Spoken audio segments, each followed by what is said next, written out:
Эми жогорку билими жок жарандар дини жайылткан үгүтчү боло албай калышы мүмкүн. 11-классты аяктамайынча дини окуу жайларга кабыл алууга тыюу салынат.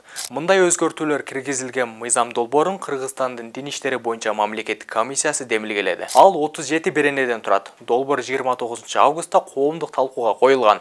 Мыйзамда эмне өзгөрүлүшү мүмкүн? Урунтуу учурларды тизмектейбиз. Менин атым Бурханов Байел.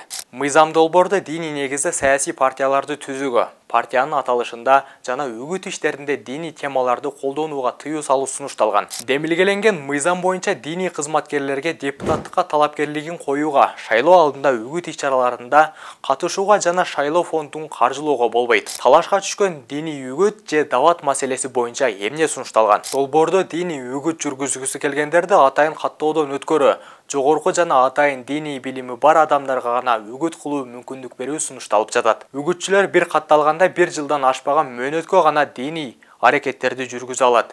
Көрсөтүлгөн мөөнөт аяктагандан кийин каттоону узартуу үчүн арыз берет. Жалпыга маалымдоо каражаттары жана социалдык тармактар мобилдик тиркемелер аркылуу үгүт кылган дин кызматчылары да аккредитациядан жана эсептик каттоодон өтүшү керек болот. Дин жолдоочулар сырткы келбетин тыккан кармашып, адамдын өздүгүн таанууга мүмкүндүк берген кийимдерди кийиши керек болот. Окутуу жаатында кандай? Сунушталган мыйзам боюнча дини сабактарды окуткан адамдар жогорку дини билимге ээ болушу керек. Ошондой эле дини адабияттарды, басылмаларды, аудио-видео материалдарды жогорку окуу жайларда, үй батирлерди кыдырып таратууга да болбойт. Бул эрежелерди бузган жеке тараптарга 20 000 сом, ал эми юридикалык жактарга 60-65 000 сом айып пул салуу сунушталууда.